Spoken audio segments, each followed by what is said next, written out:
cukup panjang, ada 70 lebih pertanyaan. Melanjutkan dari pemeriksaan dari yang minggu lalu. Berarti dari minggu lalu tuh ada Minggu lalu kan memang di break karena ada penyidiknya ada kebutuhan, lalu kita juga ada kebutuhan. Di break minggu lalu, dilanjutkan tadi pagi sampai baru selesai kira-kira setengah jam yang lalu. Pak, apakah dalam pemeriksaan kali ini sudah masuk dalam materi pemanggilannya Pak Taufik? Kalau nggak masuk kita nggak mau jawab. Ya, materinya seperti apa Pak Yang ditanya soal yang dilaporkan, jadi sebaiknya tanya ke polisi dan juga pelapor.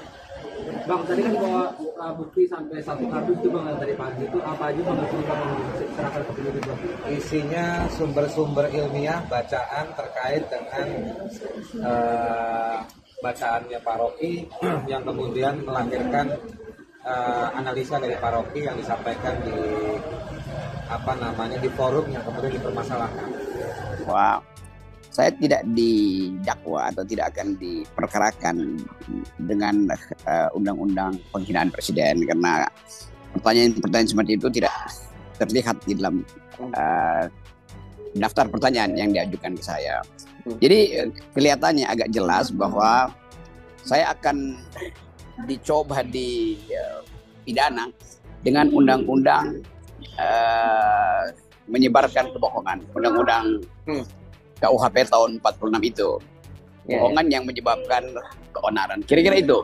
Tetapi kelihatannya untuk membuktikan itu, penyidik harus mengumpulkan banyak saksi ahli atau saksi fakta untuk menunjukkan bahwa saya tidak punya kapasitas untuk bicara di dalam 2 bidang yang saya kritik, yaitu IKN dan Omnibus Law. Nah, kesulitannya bahwa itu problem yang sudah jadi pengetahuan umum bahwa ada protes terhadap Omnibus Law dan semua orang, bahkan siapapun yang merasa dirugikan oleh 2 kebijakan itu boleh mengajukan dalil.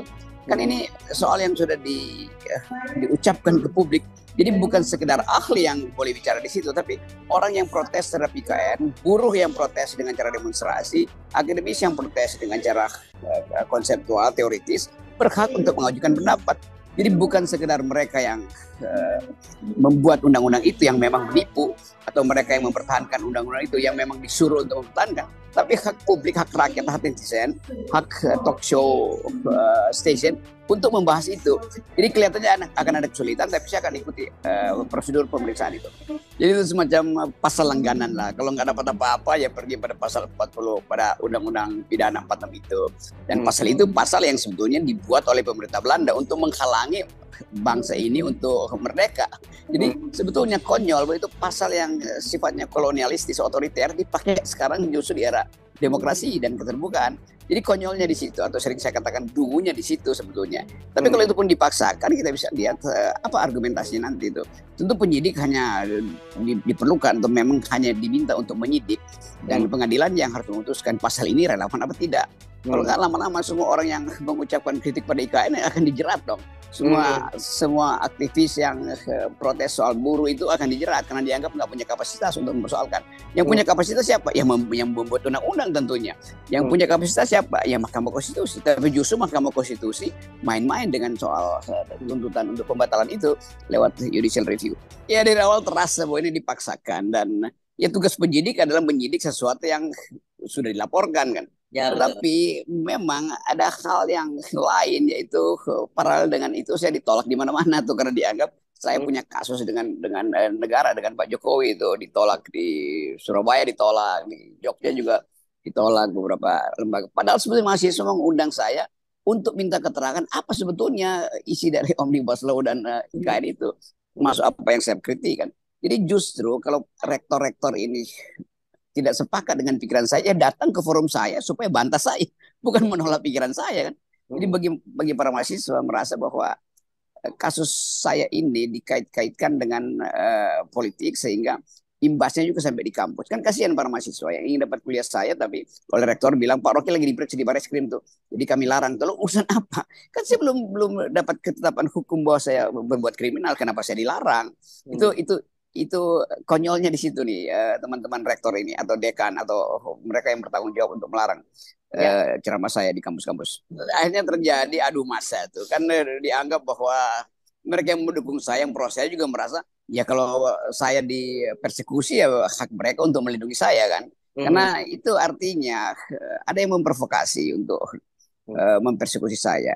Jadi ini reaksi terhadap aksi yang tanggal 6 dan burunya bahkan minta saya tentukan berapa, 5.000, 10.000. Saya bilang enggak, itu 2 orang aja cukup yang datang ke saya itu karena saya aman. Tetapi karena solidaritas maka datang di situ dan saya temuin teman-teman yang mendukung saya tuh. Kalaupun ada yang tidak mendukung saya pasti saya temuin juga. Cuman memang masa dari yang mendukung saya itu jauh lebih banyak dari masa yang biasa mempersekusi saya atau mendemo saya kan. Jadi ini menunjukkan bahwa udah terjadi semacam aksi solidaritas dan saya menghimbau atau meminta dengan sangat supaya jangan lakukan kekerasan atau perusakan. Datang aja ke tempat Bareskrim, itu kan hak saudara untuk menunjukkan solidaritas pada saya yang lagi berjuang untuk kepentingan buruh dan kepentingan masyarakat adat di Kalimantan. Jadi intinya jelas, saya memperjuangkan hak-hak buruh, maka buruh tentu bersolidaritas pada saya. Saya memperjuangkan hak masyarakat adat, maka beberapa kali saya diundang oleh masyarakat adat untuk menerangkan apa sebetulnya problem agraria atau perampasan lahan hari-hari ini.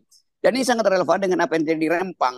Jadi betul-betul bahwa banyak WA menganggap bahwa saya sebetulnya memulai satu upaya untuk memaksimalkan tuntutan masyarakat adat. Dan Rempang itu adalah contoh dan mereka anggap ya FNN sudah berkali-kali mengingatkan bahwa potensi konflik agraris ini akan berlanjut atau konflik lingkungan. Itu yang terjadi tuh. Jadi relevan sekali. Demikian juga teman-teman di Lampung minta saya datang ke Lampung untuk kasih kuliah tentang hal-hal yang menyangkut penggusuran atau pengabaian hak-hak atas lingkungan. Kan ini relevan kan? Jadi justru ada Rempang, kasus-kasus ini menjadi relevan, tapi justru saya dilarang untuk membuat analisis. Itu dari saya datang udah di pagar betis oleh polisi. Ya mungkin ada info macam-macam bahwa akan ada pengerahan massa. Tapi saya jaminkan pada kepolisian itu mereka adalah teman-teman saya dan gak akan ada gangguan. Mereka hanya ingin menunjukkan protes karena sebelumnya si pengganggu saya itu seperti dibiarkan oleh pihak keamanan.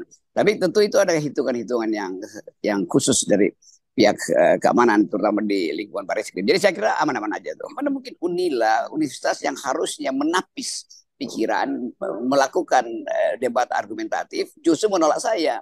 Kan ajaib, rektor bilang bahwa Rocky Gerung lagi berperkara karena itu nggak boleh masuk. Lo justru karena saya berperkara, perkara itu yang mau diketahui mahasiswa. Apa sih perkaranya itu?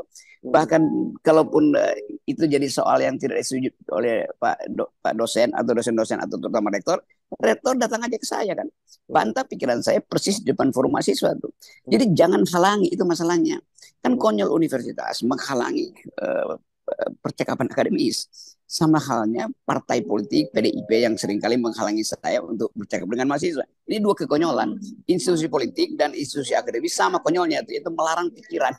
Kalau saya dimusuhi negara, oke, masa saya dimusuhi kampus? Saya datang dengan konsep, saya datang dengan teori, dengan argumen, dengan pikiran. Tapi kita nggak bisa mengerti ketakutan apa yang ada pada dekan atau pada rektor. Tentu ketakutan untuk kehilangan jabatan. Itu intinya kan. Lain kalau dia takut misalnya saya akan kehilangan kecerdasan kalau ikut dalam forum Rocky Gerung. Nah itu masuk akal, maka dia larang. Tapi buat apa pakai prinsip kehilangan kecerdasan? Lo dia rektor, ini dosen, tempat kecerdasan diuji di kampus kan.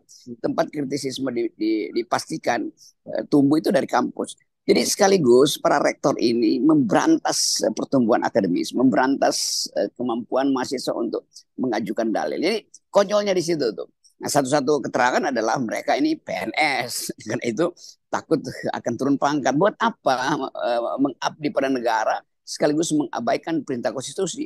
Cerdaskan kehidupan bangsa artinya rektor harus mengundang pikiran masuk kampus. Jadi ini benar-benar satu rejim Pak Jokowi yang membuat semua orang ketakutan. Bahkan untuk berpikir aja orang takut. Demikian update news kali ini. Jangan lupa tekan tombol like, subscribe, dan komen channel kami.